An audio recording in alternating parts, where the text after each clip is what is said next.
Educational channel Digital Assamole আপোনাক সকলোকে স্বাগতম জনাইছো Please subscribe the channel and press the bell icon to never miss a video from Digital Assam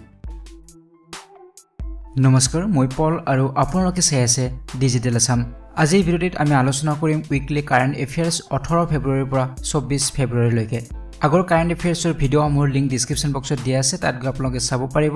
নাইবা ওপৰত থকা আই বটনটো প্ৰেছ কৰি আপোনালোকে এই ভিডিঅ'সমূহ চাব পাৰিব আহক আৰম্ভ কৰিছো আজিৰ ভিডিঅ'টি প্ৰথম প্ৰশ্নটো হৈছে which nation has signed agreements worth $20 billion with Pakistan So recently এখন ৰাষ্ট্ৰই $20 billion পাকিস্তানৰ লগত এগ্ৰিমেন্ট কৰিছে তেওঁলোকে ইনভেস্ট কৰিব সো কোনখন ৰাষ্ট্ৰই পাকিস্তানত ইনভেস্ট কৰিব $20 billion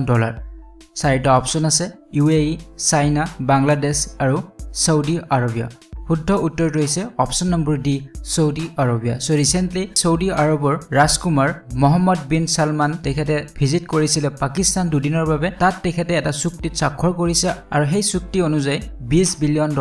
পাকিস্তানত ইনভেস্ট কৰিব So এতিয়া আহিছো question number 2 লৈ The president of which nation has declared a national emergency So recently এখন ৰাষ্ট্ৰই national emergency ঘোষণা কৰিছে So কোনখন ৰাষ্ট্ৰৰ প্ৰেসিডেন্টে national emergency ঘোষণা কৰিছে চাৰিটা অপচন আছে United States Pakistan New Zealand and India শুদ্ধ উত্তৰটো হৈছে option number A United States of America President Donald Trump recently declare কৰিছে national emergency USA আৰু মেক্সিকো বৰ্ডাৰত তেওঁলোকে এখন ওয়াল নিৰ্মাণ কৰিব যাতে ইলিগেল ইমিগ্ৰেন্টছ সকল আহিব নোৱাৰে বা যিকোনো ক্ৰিমিনেল বা টেৰৰিষ্ট আহিব নোৱাৰে তাৰ বাবে আৰু ইয়াৰ বাবে তেওঁলোকে national emergency ঘোষণা কৰিছে এতিয়া আহিছো question number 3 লৈ Which international cricketer has announced his retirement from one-day internationals So recently one day international matchৰ পৰা ৰিটায়াৰমেন্ট লৈছে এগৰাকী প্লেয়াৰে সো কোন গৰাকী প্লেয়াৰে one day international পৰা অৱসৰ লৈছে চাৰিটা অপচন আছে মাৰ্টিন গাপটিল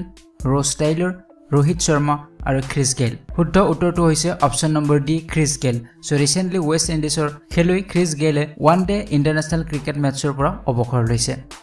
এটা আছে question number 4 লৈ The All India Cine Workers Association has announced a total ban on artists belonging to which nation So recently All India Cine Workers Association এ সম্পূৰ্ণৰূপে এখন দেশৰ শিল্পীসকলক ভাৰতৰ বলিউড ইন্ডাষ্ট্ৰীত সম্পূৰ্ণৰূপে ব্যান কৰিছে ইয়াত প্ৰশ্নটো হৈছে কোনখন দেশৰ শিল্পীসকলক বা আৰ্টিষ্টসকলক সম্পূৰ্ণৰূপে ব্যান কৰা হৈছে ভাৰতবৰ্ষত চাৰিটা অপচন আছে বাংলাদেশ পাকিস্তান আফগানিস্তান আৰু none of the above শুদ্ধ উত্তৰটো হৈছে option number B Pakistan so recently Jammu কাশ্মীৰৰ পুলৱামাত যেটো টেৰৰ এটাক হৈছিল তাৰ পিছতে পাকিস্তানৰ সকলোবিলাক আৰ্টিষ্টক ইণ্ডিয়ান ইন্ডাষ্ট্ৰীত বা ভাৰতবৰ্ষত ব্যান কৰা হৈছে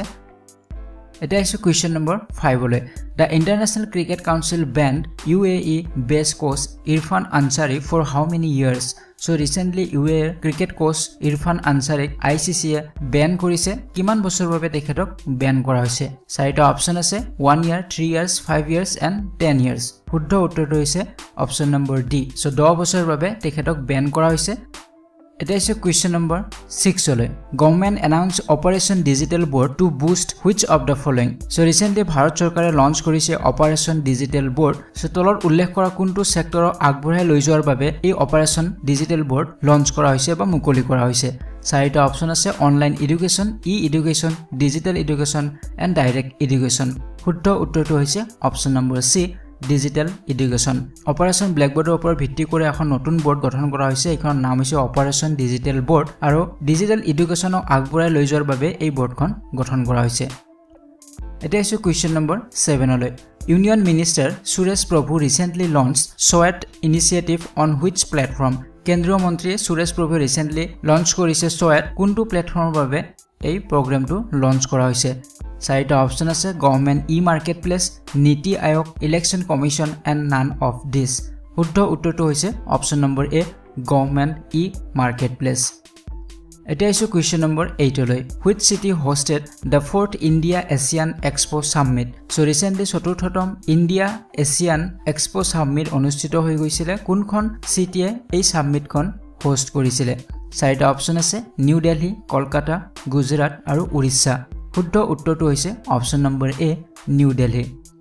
এটা আছে question number 9 লৈ Which country recently announced to invest $100 billion in India? So recently কোনখন দেশে ভাৰতবৰ্ষত $100 billion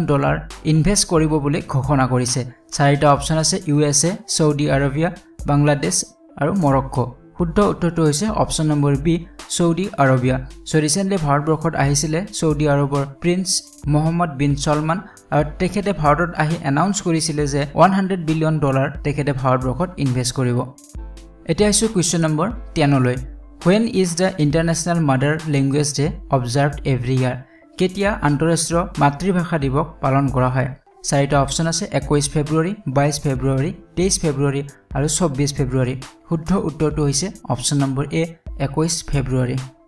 এতিয়া আছে কোৱেশ্চন নম্বৰ 11 লৈ Which insurance company launched a new micro insurance plan micro Bassett recently এটা insurance company নতুন এটা insurance plan launch কৰিছে আৰু এই প্ল্যানটোৰ নাম হৈছে micro Bassett প্ৰশ্নটো হৈছে কোনটো insurance company এই প্ল্যানটো launch কৰিছে চাৰিটা অপচন আছে ICICI Prudential Life Insurance Corporation Apollo Munich and Bajaj Allianz Life Insurance শুদ্ধ উত্তৰটো হৈছে option number B Life Insurance Corporation এতিয়া আছে কোৱেশ্চন নম্বৰ 12 লৈ Who became the 14th recipient of the 2018 Seoul Peace Prize? Recently Seoul শান্তি বঁটা ঘোষণা কৰা হৈছে সো 2018 বৰ্ষত কোনগৰাকী ব্যক্তিয়ে এই পুৰস্কাৰ লাভ কৰিছে চাৰিটা অপচন আছে Donald Trump Narendra Modi Vladimir Putin আৰু নান অফ দা এবভ শুদ্ধ উত্তৰটো হৈছে option number B Narendra Modi so 2018 বৰ্ষৰ বাবে Seoul Peace Prize লাভ কৰিছিলে ভাৰতৰ প্ৰধানমন্ত্ৰী নৰেন্দ্ৰ মোদী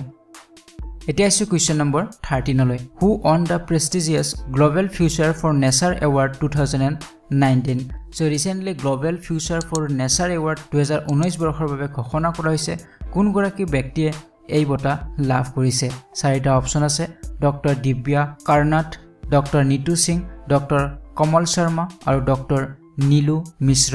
শুদ্ধ উত্তৰটো হৈছে option number A doctor Divya Karnat এতিয়া আছে কোৱেশ্চন নম্বৰ 14 লৈ Justice Uma Nath Singh took oath as the first Lokayukta of which state? ন্যায়াধীশ উমা নাথ সিঙে ৰিসেন্টলি শপত গ্ৰহণ কৰিছিলে প্ৰথম গৰাকী লোক আয়ুক্ত হিচাপে কোনখন ৰাজ্যৰ লোক আয়ুক্ত হিচাপে তেখেতে শপত গ্ৰহণ কৰিছে চাৰিটা অপচন আছে উৰিষ্যা অৰুণাচল প্ৰদেশ নাগালেণ্ড আৰু মেঘালয় শুদ্ধ উত্তৰটো হৈছে অপচন নম্বৰ সি নাগালেণ্ড